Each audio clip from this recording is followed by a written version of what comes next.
ठरलं. तर मग या मालिकेच्या आजच्या भागामध्ये अर्जुन सचिनची कॉलर पकडत रूममध्ये घेऊन येतो आणि सायलीला म्हणतो, सायली, अस्मिता, आईला उठव आता. अस्मिताला सायली उठवण्याचा प्रयत्न करते, परंतु सचिनने तिला जायफळ घातलेली पावडर टाकून दूध दिल्यामुळे तिला शांत झोप लागलेली असते. परंतु सायली अस्मिताला उठवते आणि म्हणू लागते, अस्मिताही उठा आता. अस्मिता जागे होते. आता अर्जुनने सचिनच्या कॉलरला पकडले. हे पाहून अस्मिता चिडते आणि अर्जुनला सुलट म्हणते, अर्जुन, तू हे काय करतोयस? अगोदर सचिनला सोड. तर आता अर्जुन म्हणतो, अस्मिताई, तुझ्या नव्याचे प्रताप दाखवण्यासाठी मी इथपर्यंत त्याला अशा पद्धतीने घेऊन आली आहे. प्लीज ऐकून तरी घे. अस्मिता म्हणते, अर्जुन, ते काही असू देत, परंतु अगोदर तू सचिनच्या कॉलरचा हात सोड. सचिनला असं पकडलेल मी अजिबात खपवून घेणार नाही. अर्जुन, तुला एकदा सांगितलेल कळत नाही का? आता अर्जुन त्याचा हात बाजूला घेतो. तर आता अस्मिता अर्जुनला विचारते, काय झालंय? नक्की एवढी आडवड का करतोयस तू? आणि मला सांग, तू सचिनवर का चिडलायस? काय झाले नक्की? तर अर्जुन म्हणतो, ऐक आता घडलेला सर्व प्रकार. अर्जुन अस्मिताला सांगू लागतो. ज्यावेळी सायली आणि अर्जुन गेटच्या बाहेर असतात त्यावेळी सायली आणि अर्जुन या दोघांनीही सचिनला एका मुलीसोबत पाहिलेलं असतं. ती मुलगी म्हणजे साक्षी असते. परंतु अंधारात अर्जुनाने सायलीला ते कळालेलं नसतं. परंतु एका मुलीसोबत सचिन गेटच्या बाहेर बोलत होता आणि ज्यावेळी आम्ही आवाज दिला त्यावेळी त्या मुलीने पळण्याचा प्रयत्न केला, तरी सुद्धा अर्जुनने तिथे असणारी एक काठी फेकून त्या मुलीला तिथे पाडलं. सायलीने तिला पकडलंही, परंतु त्यानंतर साक्षीने तिच्या अंगावर असणारी शॉल सायलीच्या तोंडावर गुंडाळत कशीबशी स्वतःची सुटका करून घेतली आणि सायली अर्जुन पकडण्या अगोदरच साक्षी तिथून गायब झाली. ती तिची गाडी घेऊन तिथून निघून गेली. हा घडलेला सर्व प्रकार आता अर्जुन अस्मिताला सांगू लागतो, परंतु अस्मिताला या गोष्टीवर विश्वासच बसत नसतो, कारण सचिनच्या प्रेमाची पट्टी अजूनही अस्मिताच्या डोळ्यावर असते. अस्मिताला सचिन नाटक करत म्हणतो, नाही अस्मी, अगं असं काही नाहीये. अगं तू मुलगा होता, ती मुलगी नव्हती, मला भेटायला आलेला मुलगा होता. कारण तुला तर माहीत आहे ना त्या लोनबद्दल. तर आता अर्जुन म्हणतो, सचिन खोट बोलू नकोस, ती मुलगी होती. तर अस्मिता उलट अर्जुनवर चिडते आणि म्हणू लागते, गप्प बस अर्जुन, मला माहीत आहे सचिनने लोन घेतला आहे आणि त्या लोनसाठी ती माणस त्याला त्रास देत आहेत. तर सायली अस्मिताला म्हणते, अस्मिताई, तुम्ही चुकताय, प्लीज या माणसावर विश्वास ठेवू नका. हो, त्याने काय केलं हे आम्ही प्रत्यक्ष पाहिलं आहे. तर अस्मिता सायलीला म्हणते, सायली, तुम्ही गढूळ नजरेने बघताय म्हणून तुम्हाला सगळं गढूळ वाटते, परंतु सचिन तसा नाहीये. सचिनच्या लोनच्या बाबतीत इथे तो माणूस त्याला भेटायला आला होता. मला मान्य आहे की तो माणूस सुभेदारांच्या दारात आला, परंतु सॉरी, यासाठी मी खरंच माफी मागते. पण यापुढे सचिनवर आरोप केलेले मी सहन करणार नाही. कारण सचिनची जर चूक नसेल तर त्याच्यावर कोणीही आरोप करायचे नाहीत आणि मी ते कधीच खपून घेणार नाही. यापुढे सचिनच्या बाबतीत बोलताना विचार करून बोलायचं. आणि हो, तुम्हाला या सगळ्यात पडायची काहीच गरज नाही, कारण जे काही होईल त्याला सामोरे जायला मी आणि सचिन खंबीर आहोत. त्यामुळे प्लीज तुम्ही या सगळ्यात पडू नका. तर सायली म्हणते, अस्मिताई, तुम्ही हे काय बोलताय? तर अस्मिता म्हणू लागते, आणि हो, वेळ आलीच तर ते सगळं काही सहन करण्याची ताकद माझ्या हातात आहे. मी ते सगळं सहन करीन. आता अर्जुनला खूप वाईट वाटतं. अर्जुनचे डोळे पाणवतात. अर्जुन पाणवलेल्या डोळ्यांनी अस्मिताला एकच सांगतो की अस्मिताई, तुला आता सगळं काही सहज आणि सोपं वाटतंय, परंतु तितका हा माणूस तसा नाहीये. अगं हे फक्त तुला नाही तर तुझ्या मुलालाही सहन करावं लागणार आहे. परंतु आता तुला नाही कळणार, कारण तुझ्या डोळ्यावर या माणसाच्या प्रेमाची पट्टी आहे. चल सायली, असं म्हणत आता सायली आणि अर्जुन तिथून निघून जातात. इकडे सचिनची नाटक मात्र चालू असतात.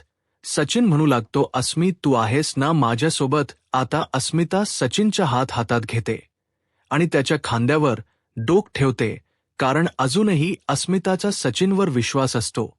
तर दुसरीकडे पाहायला मिळतं अर्जुन आणि सायली रूममध्ये येतात, परंतु अर्जुनची खूप चिडचिड होत असते. अर्जुन म्हणू लागतो, हा माणूस खोट बोलतोय. मी सगळं काही स्वतःहून पाहिलं आहे. ती मुलगी होती आणि तरी हा माणूस अस्मिताला गुंडाळतोय. सायली म्हणते, तुम्ही अगोदर शांत व्हा बरं. अर्जुन म्हणतो, ते काही मला माहीत नाही. उद्या सकाळी या माणसाला मी घराबाहेर काढणार. सायली म्हणते, प्लीज शांत व्हा, कारण आपण असं करून काहीच उपयोग नाहीये. मी तुम्हाला म्हणाले ना, आपल्याला सगळ्यात पहिल्यांदा अस्मिता ताईंना पटवून द्यावं लागेल की खरंच तो माणूस आतल्या गाठीचा आहे. तो तुमच्याशी खोट बोलतोय, तुम्हाला फसवतोय आणि आज तो एका मुलीला भेटायला गेला होता. अर्जुन म्हणतो, मला खात्री आहे की तो मुलगा नाही तर मुलगीच होती. तर सायली म्हणते, मी त्या माणसाच्या एवढी जवळ गेली होती की मी सांगू शकते की ती मुलगी होती, परंतु अस्मिता ताईंनाही कसं पटवून देणार. तर आता अर्जुन म्हणतो, मी आता त्याला घरात ठेवणार नाही. सायली म्हणते, प्लीज असं आपण काही करू शकत नाही. तर अर्जुन म्हणतो, तुम्ही सर्वजण मलाच बोला. अस्मिता ताईंची तब्येत नाजूक आहे, परंतु तो चुकतोही दिसत नाहीये का. सायली म्हणते, दिसते, परंतु अस्मिता ताई जर समजून घेणारच नसतील तर मग काहीच उपयोग नाही. आता माझे कैका, आता जे काही घडलं आहे ते उद्या घरच्यांना काहीही सांगायचं नाही. अर्जुन चिडतो आणि झोपी जातो. तर सायली अर्जुनचा हातात घेते आणि म्हणू लागते, तुम्ही शांत व्हा. तुम्ही या सगळ्याचा विचार करू नका. या सगळ्यातूनही मार्ग नक्कीच निघेल. आता सायलीवर विश्वास ठेवत अर्जुन झोपी जातो. तर दुसऱ्या दिवशी सकाळी अर्जुनला फोन आलेला असतो. अर्जुन आणि सायली तर झोपलेले असतात. अर्जुन फोन उचलतो तर अर्जुन हॅलो करतात.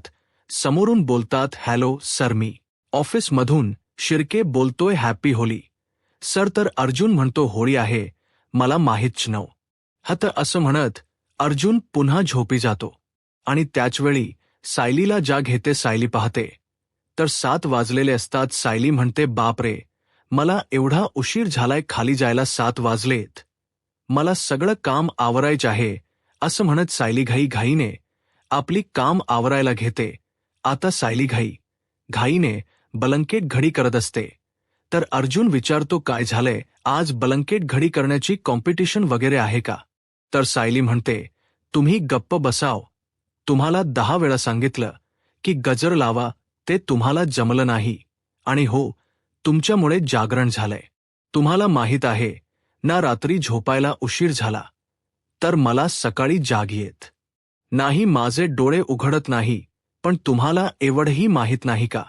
तर अर्जुन म्हणतो, हो का, मला गार्डनमध्ये कोण घेऊन गेलं होतं. सायली म्हणते, मला मान्य आहे, मी गार्डनमध्ये घेऊन गेले होते, पण तुम्हाला सांगितलेलं काम तुम्ही केलात का. नाही ना, मग गप्प बसा. असं म्हणत सायली आता अर्जुनवरच चिडते आणि त्यानंतर आपल्या कामासाठी निघून जाते. अर्जुन म्हणतो, गेली बायको एकदा आपल्या कामासाठी गेली. या बायकांच बरं असतं ना, म्हणजे काही झालं की नव्यावर चिडायचं, काही झालं की ते नव्यावर ढकलायचं. असू देत, मी 5 मिनिट झोपतो. परंतु त्याच वेळी सायली आवाज देत म्हणते, झोपू नका, उठा आणि आवरायला घ्या, कारण आज होळी आहे, नाहीतर बोंब तुमच्याच नावाने मारावी लागेल. असं म्हणत आता सायलीने काही अर्जुनलाही झोपू दिलेलं नसतं. तर दुसरीकडे एक हॉलमध्ये सर्वजण येऊ लागतात. तर त्यावेळी आता चैतन्यने ही हजेरी लावलेली असते.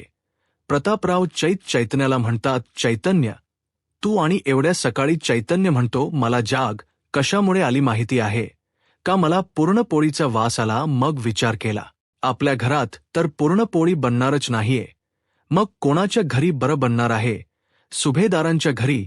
मग गाडी वळवली आणि मोर्चा सुभेदारांच्या घरापर्यंत वळवला. तर प्रतापराव म्हणतात, अगदी बरं केस. आणि चैतन्य, तसही सुभेदारांच्या घरचा कुठलाही सण तुझ्याशिवाय साजरा होतो का. चैतन्य म्हणतो, होऊच शकत नाही. तर इकडे कल्पनाताई आता किचनमध्ये जातात आणि म्हणतात, चला आता तयारीला सुरुवात करायला हवी, परंतु किचनमध्ये जाऊन बघतात तर पुरणपोळीची सगळी तयारी झालेली असते. आता ते पाहून कल्पनाई म्हणतात, अहो बघितलंत, काय पुरणपोळीची सगळी तयारी झालेली आहे. सायलीने पहाटे उठूनच सगळी तयारी केली आहे.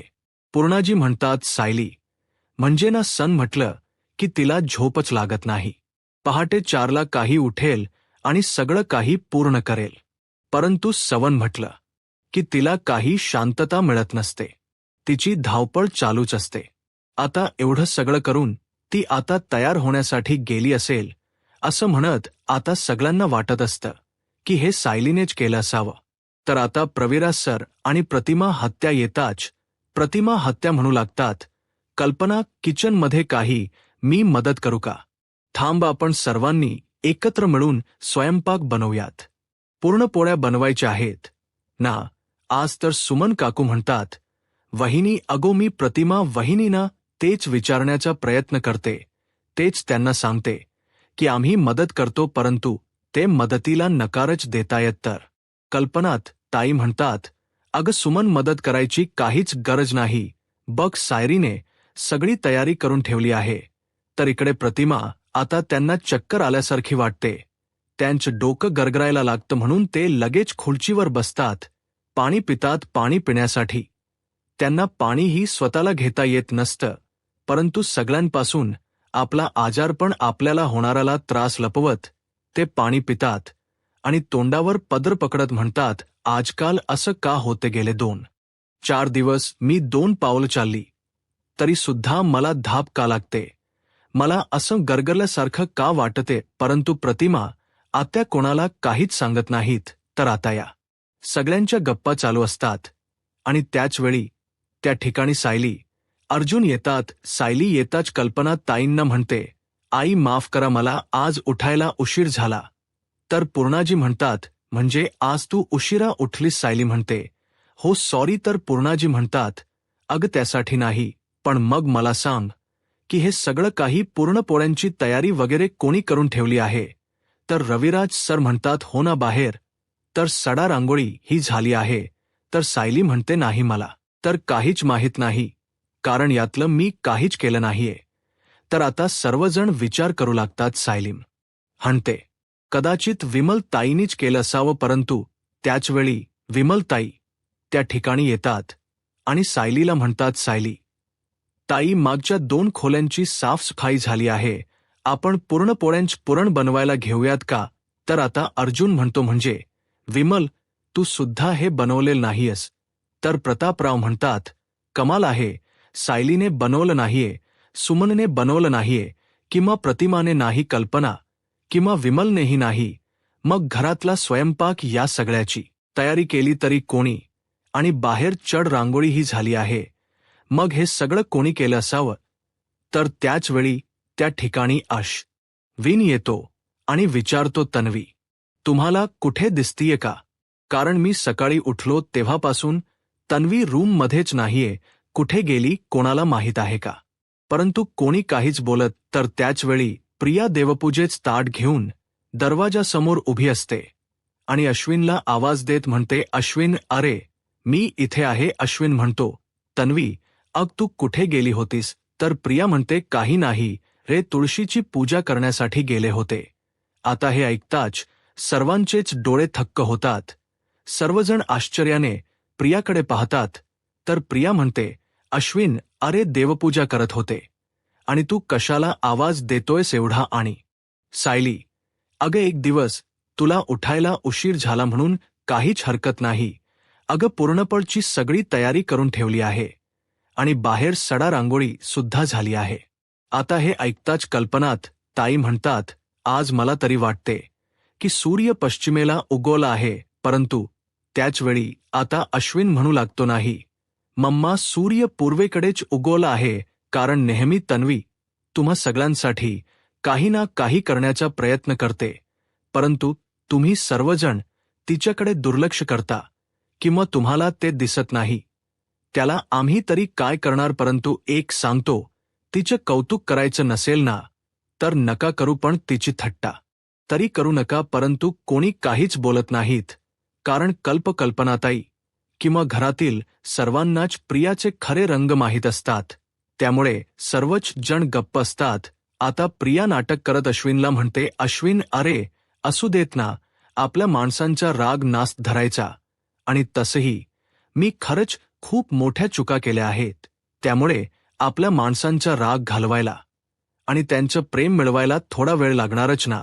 आता प्रियाची ही नाटक सगळ्यांना चांगलीच माहीत असतात. आता प्रिया नाटक करत पूर्णाजींना म्हणते, पूर्णाजी, मला माहीत आहे माझ्यातून खूप चुका यात, परंतु आता तुमचं प्रेम मिळवण्यासाठी मला हे प्रयत्न करावेच लागतील. आणि हे जे काही मी करते ते अगदी मनापासून करते, आपल्या घरच्यांसाठी करते. त्यामुळे पूर्णाजी, आता तरी तू मला माफ करशील ना. परंतु पूर्णाजी काहीच बोलत नाहीत. तर प्रिया म्हणते, पूर्णाजी, आजच्या होळीचं नैवेद्य मी बनवू का? पुरणपोळी मी बनवू का? तर पूर्णाजी म्हणतात, नाही, नको, काही गरज नाही, नैवेद्य सायलीच बनवेल. आता हे ऐकल्यानंतर अश्विन पूर्णाजींना म्हणतो, पूर्णाजी, मला माहीत आहे तन्वी चुकली आहे आणि त्यासाठी मी सुद्धा तिच्यावर रागवला आहे. परंतु तो राग कायम मनात ठेवायची काही गरज आहे का? मला तरी वाटते की आता ते सगळं काही विसरून जावं आणि पुन्हा एकदा तन्वीला संधी द्यावी. तर आता पूर्णाजींना अश्विन बोलताच पूर्णाजी म्हणू लागतात, परंतु माझा तिच्यावर विश्वास नाही. तर प्रतापराव म्हणतात की हो, आम्ही सुद्धा कोणी तिच्यावर विश्वास नाही ठेवू शकत. रविराज सर म्हणतात, आता हा तिचा खरंच चांगुलपणा आहे की हे सुद्धा नवीन कुठला तरी खेळ आहे, नवीन कुठला तरी नाटक आहे. हे काही दिवसात कळेलच. तर पूर्णाजींना आणि रविराज सरांना सायली म्हणू लागते, रविराज काका, मला माहीत आहे तुमच्या प्रियावर राग आहे, परंतु ती जर खरंच प्रयत्न करत असेल तर आज तिला नैवेद्य बनवायला संधी द्यायला हवी. तसेही नैवेद्य बनवण्यासाठी आपण कोणालाही नकारू देऊ शकत नाही, कोणालाही थांबवू शकत नाही. त्यामुळे आजची नैवेद्याची जबाबदारी प्रियावरच असू देत. तर पूर्णाजी म्हणतात, परंतु प्रिया नैवेद्याला साजेशी पुरणपोळी बनवेल या गोष्टीवर माझा विश्वास नाही. त्यामुळे साई पाहिली, तू सुद्धा पुरणपोळ्या बनवायच्या आहेत. तन्वी, तुला किचनमध्ये जायचं असेल, नैवेद्य बनवायचं असेल तर तू बनवू शकतेस, परंतु माझा तुझ्या त्या पुरणपोळीवर किंवा तुझ्यावर विश्वास नाही. परंतु आपल्याला किचनमध्ये जायची संधी मिळाली, यामुळे प्रिया खुश असते. आणि आता अश्विनी नाही, आता प्रिया तिथून निघून जाते. तर इकडे प्रतापराव आता कल्पना ताईंना विचारतात, कल्पना, अग अस्मिता कुठे आहे? ती उठली नाहीये का? तर कल्पनात ताई म्हणतात, काय माहीत अजूनपर्यंत तर अस्मिता बाहेर आली नाहीये, म्हणजे कदाचित ती उठलीही नसावी.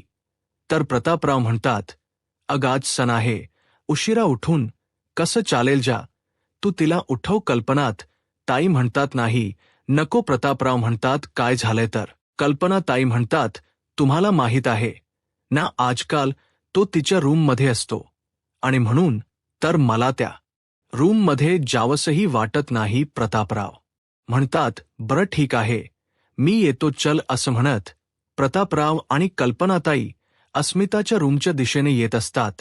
तर इकडे सचिन अस्मिताला उठवण्याचा प्रयत्न करत असतो, परंतु अस्मिता एवढी गाढ झोपलेली असते की तिला जागही येत नसते.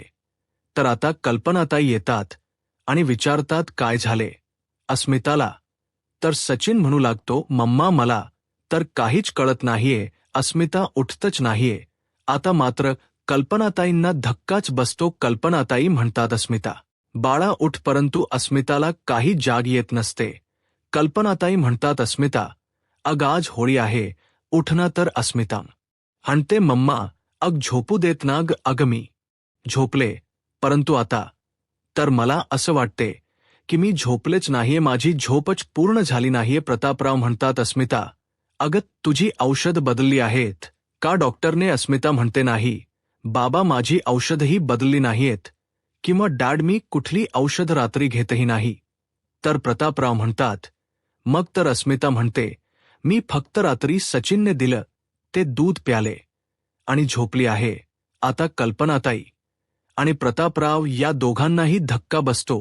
तर प्रतापराव चिडतात आणि अस्मिताला म्हणतात, अस्मिता, तुझ्या या नव्याला सांग, हे सगळं करायची काहीही गरज नाही, कारण तुझे आई वडील अजून जिवंत आहेत. असं म्हणत प्रतापराव कल्पनाताई आधार देत अस्मिताला उठवून बसवतात. तर दुसरीकडे सायली किचनमध्ये काम करत असते. सायली विमलताईंना म्हणते, विमलताई, मी अगोदर सर्वांसाठी नाश्ता बनवून घेते, मग आपण नैवेद्याची तयारी करूयात. विमलताई म्हणतात, चालेल, काहीच हरकत नाही. तर आता प्रिया नाटक करत म्हणते, सायली, अग जर गॅस ओटा रिकामी असेल तर मी तोपर्यंत पूर्ण पोळ्या करून घेऊ का? सायली म्हणते, नाही, नको, कारण सगळा स्वयंपाक झाल्यानंतर सगळ्यात शेवटी आपल्याला पूर्ण पोळ्या बनवायच्या आहेत. तर इकडे सुमन काकू लिस्ट करत असतात. आता होळीसाठी काय काय सामान लागणार ते सगळं काही कल्पनाही सुमन काकूंना सांगत असतात आणि त्याप्रमाणे सुमन काकू लिस्ट बनवत असतात. आता पूर्णा आजी सुद्धा त्यांना मदत करत असतात. तर इकडे प्रतापराव आणि रविराज सर यांच्या गप्पा चालू असतात. पूर्णा किचनमध्ये पाहतात तर प्रिया काम करत असते. तर पूर्णा आजी मनाशीच म्हणतात की तन्वीला नक्की काय झालंय, ती हे सगळं काही का करतीये, नक्की ही खरंच बदलीये की हे तिची नाटकं आहेत. खरं तर तन्वीच्या मनात नक्की काय चालू आहे त्यासाठी आता मलाच काहीतरी करावं लागेल. तर दुसरीकडे प्रिया मनाशीच म्हणते, पूर्ण पोळ्यांना वेळ आहे, म्हणजे माझ्याकडे सुद्धा आता वेळ आहे. जर आता नागराजची केस घेण्यासाठी जो वकील तयार झालाय त्याला तोपर्यंत भेटून येऊ का? म्हणजे जर मी त्याला भेटून आले तर माझं तेही काम होईल. परंतु मी आता बाहेर जाणार आहे, हे काय सांगून जाऊ? काहीतरी कारण सांगावं लागेल. आणि जर मी खोट कारण दिलं तर मी आता सकाळपासून यांना खोळात घेण्यासाठी जो काही प्रयत्न केलाय ना, तो वाया जाईल. नाही, मला काहीतरी असं कारण शोधायला हवं की त्यासाठी या खर्चे मला नक्कीच बाहेर पाठवतील. तर पूर्णाजी म्हणू लागतात, तन्वीचा खोटेपणा उघड करण्यासाठी माझ्याकडे एक कल्पना आहे. तर दुसरीकडे कल्पनाताई प्रतापरावांना म्हणतात, अहो, ही वाण्याची लिस्ट घ्या आणि हे सामान तुम्ही घेऊन या. प्रतापराव म्हणतात, ब्र रविराज, चल, आपण दोघांनी जाऊया. तर कल्पनाताई म्हणतात, अहो, तुम्ही भाऊजींना काय घेऊन जाताय? तर रविराज सर म्हणतात, नाही नाही वहिनी, काहीच हरकत नाही.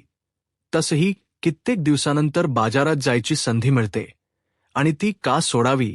आम्ही जातो बाजारात. तर त्याचवेळी ती संधी आता प्रिया घेण्याचा प्रयत्न करते आणि अगदी प्रेमानेच येत म्हणते, बाबा, मी काय म्हणते, तुम्ही एवढ्या उन्हामध्ये बाहेर जायची काहीच गरज नाहीये, म्हणजे बाहेर एवढं ऊन आहे आणि तुम्हा दोघांनाहीत त्रास होईल. त्यापेक्षा मी काम करते ना, मीच जाते आणि हे सगळं सामान घेऊन येते. असं म्हणताच पूर्णाजी म्हणतात, नाही तन्वी, तुझ्यासाठी माझ्याकडे एक मस्त काम आहे, ते काम तू करशील ना? तर प्रिया म्हणते, बोल ना पूर्णाजी, अगं तू सांगशील ते काम करायला मी तयार आहे. पूर्णाजी म्हणतात, आज होलिका दहन करायचे आहे आणि होलिका दहनमध्ये शास्त्राप्रमाणे 5 ते 6 गोया लागतातच. मग तू एक काम कर, गोया थापून घे. मग त्यासाठी तुला आता बाहेर जाऊन गोया थापाव्या लागतील आणि हो, ज्या ठिकाणी आपण होलिका दहन करणार आहोत तिथली जागाही साफ करून घे. आता हे बोलताच सर्वांनाच हसायला येत असतं. प्रिया म्हणते, गोया. तर पूर्णाजी म्हणतात, हो, काय झालं, जमणार नाहीये का? आता प्रियाला काय बोलावं काहीच कळत नाही. तर आता प्रिया त्या गोष्टीचा विचार करू लागते. प्रिया मनाशीच म्हणते, जर मला वकिलाला भेटायला बाहेर जायचं असेल तर मला गोव्याही थापाव्या लागतील, म्हणजे त्या शेणामध्ये हात घालावा लागेल. तर आता रविराज सर म्हणतात, तिच्या चेहऱ्याकडे बघा, म्हणजे तुम्हाला उत्तर सापडेल. म्हणजे गोव्या थापण्यात दूरच, ते गोया कशा थापतात हे तरी तिला माहीत आहे का? मला नाही वाटत. तर आता सर्वजण हसू लागतात. प्रिया म्हणते, नाही बाबा, अहो, गोव्या मी थापेन ना, काहीच हरकत नाही. आणि पूर्णाजी जे काम सांगेल ते काम करायला मी तयार आहे. तर पूर्णाजी म्हणतात, बरं, पण तुला आता बाहेर जाऊन त्यासाठी शेण आणावं लागेल. तर विमलताई प्रियाला म्हणतात, तन्वीताई, पण हे शेण तुम्हाला गोट्यात जाऊन घेऊन यावं लागेल हे माहीत आहे ना. तर प्रिया काहीच बोलत नाही. कल्पना ताई म्हणतात, हो नाही तर मग वाण्याकडे जाशील आणि म्हणशील 5 किलो शेण द्या. आता मात्र सर्वजण हसू लागतात, कारण प्रियाचा हा चांगुलपणा, खोटेपणा आहे हे सर्वांना चांगलंच माहीत असतं. तर सायली कल्पना ताईंना म्हणते, आई नाश्ता तयार आहे, मी एक काम करते, यांना आणि चैतन्य भाऊजींना नाश्ता देऊन येते. असं म्हणत आता सायली 2 प्लेट नाश्ता घेते आणि अर्जुनला आणि चैतन्यला देण्यासाठी रूमच्या दिशेने निघून जाते. तर दुसरीकडे पाहायला मिळतं अर्जुन आणि चैतन्य त्यांच्या केसबद्दलच काम चालू असतं. अर्जुन म्हणू लागतो, या केसमध्ये तर हा स्वतःच गुन्हेगार आहे, त्यामुळे याला लवकरात लवकर याच्या विरुद्ध पुरावे शोधून जेलमध्ये टाकावं लागेल. तर आता चैतन्य होकार देतो. तर अर्जुन विचारतो, काय झालंय, असं का बोलतोयस. तर चैतन्य अर्जुनला आठवण करून देत म्हणतो, अर्जुन, तुझ्या लक्षात आहे ना की अजून एक गुन्हेगार मोकाट बाहेर फिरत आहे, साक्षी शिखरे, आणि त्याबद्दल तू काय डिसिजन घेतलायस? तू इन्स्पेक्टर सावंत यांच्याशी बोललायस का? तर अर्जुन म्हणतो, नाही, मी त्यांना फोन केला नाही. तर चैतन्य म्हणतो, अर्जुन, अरे तू म्हणाला होतास ना की इन्स्पेक्टर सावंत यांना तू फोन करणार. तर अर्जुन म्हणतो, मी आता सर्व त्यांना काही सांगणार नाही. तर मी त्यांना टीप देणार आहे की साक्षी शेखरे जिवंत आहे, परंतु त्यासाठी आपल्याकडे अजून पुरावे असणे खूप आवश्यक आहे. तर चैतन्य म्हणतो, अर्जुन, अरे तू साक्षीला स्वतःहून पाहिलस, मग अजून पुराव्याची काय गरज आहे? अर्जुन म्हणतो की हो, अजून आपल्या घरातील कोणीतरी साक्षीला पाहायला हवं. तुला माहीत आहे ना, मागच्या वेळी आपण व्हिडिओ कोर्टात सादर केला तरी तो व्हिडिओ फेक आहे असं सांगण्यात आलं. मग जर आज खोटो आपण कोर्टात सादर केले तर ते खोटो एआयने बनवले हे सुद्धा सिद्ध व्हायला वेळ लागणार नाही. त्यामुळे आपल्याला असं काहीतरी करायला हवं की साक्षी जिवंत आहे याबद्दलचा पुरावा हाती लागायलाच हवा. तर चैतन्यने म्हणतो, मला काय वाटतं अर्जुन, साक्षी कुठे राहते हे आपल्याला अगोदर कळायला हवं. कदाचित महिप्त तिला आपल्यापासून दूर जाऊ देणार नाही म्हणून ती कदाचित जर महिप्त शिखरेच्या घराच्या आसपासातच राहत असेल तर अर्जुन म्हणतो, नाही, महिप्त शिखरे एवढी मोठी रिस्क घेणार नाही. परंतु हे मात्र नक्की, महिप्त साक्षीला एकटीला लांब पाठवणार नाही. म्हणजे कदाचित साक्षी महिप्तला भेटायला येत असेल. त्यामुळे आता महिप्तच्या घराच्या आजूबाजूला आपल्याला चौकशी करावी लागेल. चैतन्य म्हणतो, बर ठीक आहे, आज आपलं ऑफिसच काम संपलं की आपण महिप्तच्या घरी जाणार आहोत आणि आजूबाजूला चौकशी करणार आहोत. तर त्यावेळी अर्जुन म्हणतो, नाही, लवकरच जावं लागेल, कारण आज तरी आपल्या हाती काहीतरी क्लू मिळायला हवा की साक्षी जिवंत आहे. मला खरंच गिल्ट वाटत आहे. तर त्याच वेळी त्या ठिकाणी सायली आलेली असते. सायली आवाज देत अर्जुनला म्हणते, काय झालंय, तुम्हाला कसलं गिल्ट वाटतंय? आता मात्र अर्जुन आणि चैतन्याला काय बोलावं काहीच कळत नाही. सायली म्हणते, काय झालंय मला सांगाल का? तुम्ही कोणत्या केसबद्दल बोलताय? कोणत्या केसबद्दल तुम्हाला अपराधी वाटते? तर आता अर्जुन म्हणतो, नाही, काही नाही. अगं, आज तुला उठायला उशीर झाला आणि मी तुला उठवू शकलो नाही ना, त्याचं मला गिल्ट वाटते. सायली म्हणते, हो ना, एवढंच ना, मग एवढा विचार नका करू. आणि हो, तुमच्यासाठी नाश्ता आणलाय, तो अगोदर करून घ्या. तर चैतन्य म्हणतो, हो, आम्हाला एका कामासाठी बाहेर जायचं आहे. सायली म्हणते, तुम्ही कामासाठी बाहेर जा, परंतु आज सण आहे हे मात्र विसरू नका. अर्जुन म्हणतो, हो, ते लक्षात राहीलच. सायली म्हणते, आलेच मी. अर्जुन म्हणतो, तू कुठे निघाली आहेस? सायली म्हणते, अहो, भरपूर काम आहेत. अर्जुन म्हणतो, बरं काम असतील तुला, तू निघ, चालेल आता. सायली तिथून निघून जाते. अर्जुन चैतन्यला म्हणतो, चैतन्य, लवकर नाश्ता कर, कारण आपल्याला आता लवकरात लवकर आपल्या कामासाठी बाहेर पडायचं आहे. आता अर्जुन आणि चैतन्य साक्षीच्या विरोधातील पुरावे गोळा करायचे ठरवतात. तर दुसरीकडे पाहायला मिळतं सचिनला साक्षीचा फोन आलेला असतो. साक्षी सचिनला म्हणते, मला तुला आत्ताच्या आता भेटायचं आहे. सचिन म्हणतो, हो, मला सुद्धा तुला भेटायचं आहे. मला सुद्धा तुला पाहायचं आहे. अगं तुझा चेहरा पाहण्याची मला किती उत्सुकता झाली आहे. कसं सांगू सॅम, तुला भेटायला येत आहे. तर साक्षी म्हणते, बरं ठीक आहे सचिन, मी तुला लोकेशन पाठवते. त्या लोकेशनवर तू मला लगेच भेटायला ये असं म्हणत आता साक्षी फोन ठेवते. तर इकडे साक्षीने लोकेशन पाठवलेलं असतं. सचिन विचार करत म्हणतो, काय करू मला तर सॅमला भेटायचं आहे, परंतु घरातून बाहेर तरी कसा पडू, कारण मी घराबाहेर पडतो हे जरी अस्मिताला बोललो तरी अस्मिता हजार प्रश्न विचारेल. मला काहीतरी आता करावंच लागेल. तर त्याच वेळी अस्मिता सचिनसाठी आणि तिच्यासाठी नाश्ता घेऊन येते आणि सचिनला म्हणते, गुड मॉर्निंग, हे घे आज पण तुझ्यासाठी आणि माझ्यासाठी नाश्ता मी रूममध्येच घेऊन आले. सचिन, मला हे अजिबातच आवडत नाही. सचिन विचारतो, काय झालंय, काय आवडत नाही. तर अस्मिता म्हणू लागते, हे चरे, तू स्वतःला रूममध्ये कोंडून घेतलेस. अरे बघ ना, तू एक पाण्याचा ग्लास घेण्यासाठी सुद्धा बाहेर जात नाहीस. आणि आज तर होळी आहे आणि आज आपण बाहेरच जायचं नाहीये का. मला तर खरंच हे वातावरण अजिबात आवडत नाही रे. या सगळ्याचा मला खरंच खूप त्रास होतोय, गुदमरल्यासारखं वाटते. मग मला सांग, या सगळ्याचा बाळावर किती परिणाम होत असेल. अस्मिताला खूप वाईट वाटतं. आता सचिन नाटक करत म्हणतो, अस्मी सॉरी, परंतु आज आपण बाहेर जाणार. तुला वाटतं ना की आज आपण होळी खेळायची आहे.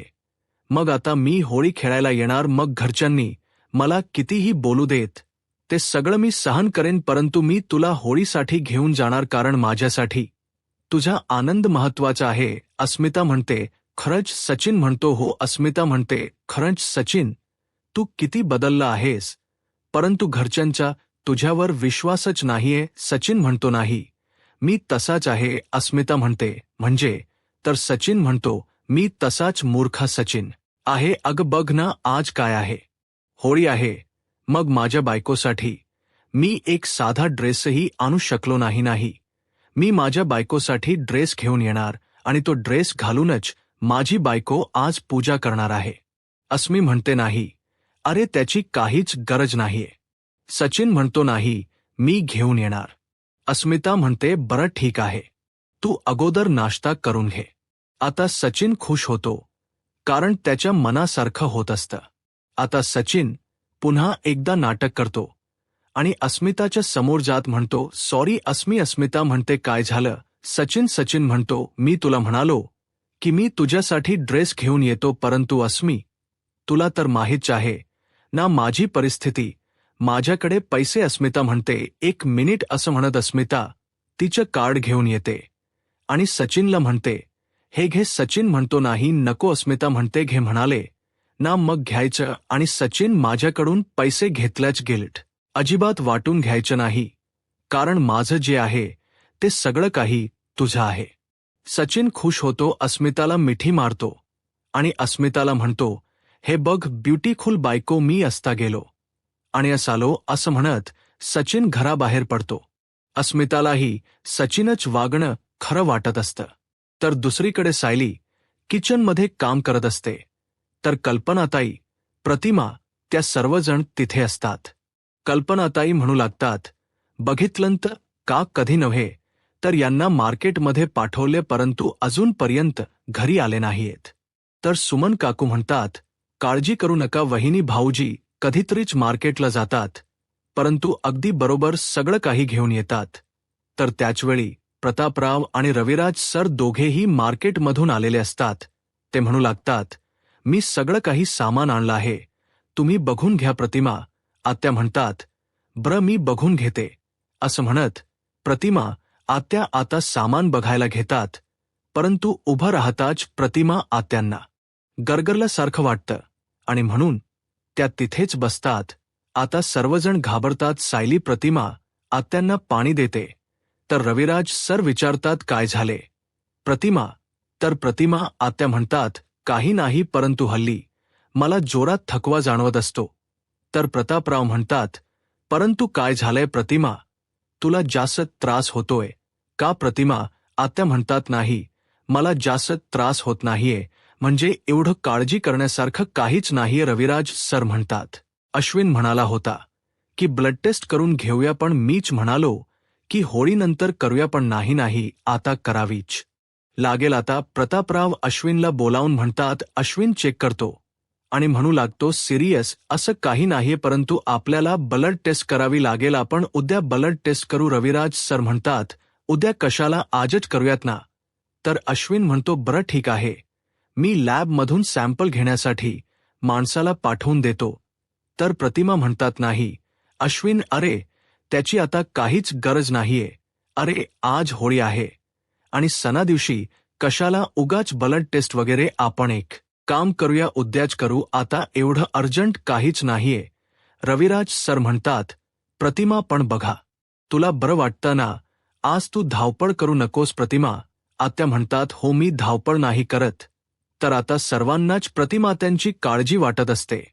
तर येणाऱ्या पुढील भागामध्ये आपल्याला पाहायला मिळतं, संपूर्ण सुभेदार कुटुंब आणि किल्लेदार कुटुंब एकत्र येत होळी साजरी करत असतात. आता सर्वजण हात जोडून होळीजवळ प्रार्थना करतात, परंतु त्याचवेळी जळत लाकूड पेटत लाकूड प्रतिमा आत्यांच्या दिशेने येत. आता सर्वजण मोठ्याने प्रतिमा असा आवाज देतात, परंतु सायली स्वतःच्या जीवाची पर्वाह न करता पुढे जात ते लाकूड हातात पकडत प्रतिमा आत्यांना वाचवत्य. प्रतिमा हत्यांना ती सुखरूपणे बाजूला घेते, परंतु आता प्रतिमा आत्यांना हॉस्पिटलला घेऊन जातात. तर त्यावेळी आता लक्षात येतं की प्रतिमा त्यांचे हिमोग्लोबिन खूप डाऊन झालं आहे आणि त्यांना ब्लडची गरज आहे. आता रविराज सर म्हणू लागता, तन्वी देईल ना, तिचा सुद्धा ब्लड ग्रुप सेमच आहे. परंतु प्रिया हे सगळं काही ऐकते आणि तिथून निघून जाते. प्रियाने फोनही स्विच ऑफ करून ठेवलेला असतो. तर त्याचवेळी अश्विन म्हणू लागतो, सायली वहिनीचा ब्लड ग्रुप सेम आहे आणि सायली वहिनी ब्लड द्यायला तयार आहे. आता सायलीने प्रतिमा त्यांना ब्लड दिलेला यूट्यूब चॅनलला सबस्क्राईब करा आणि व्हिडिओ लाईक करा. धन्यवाद.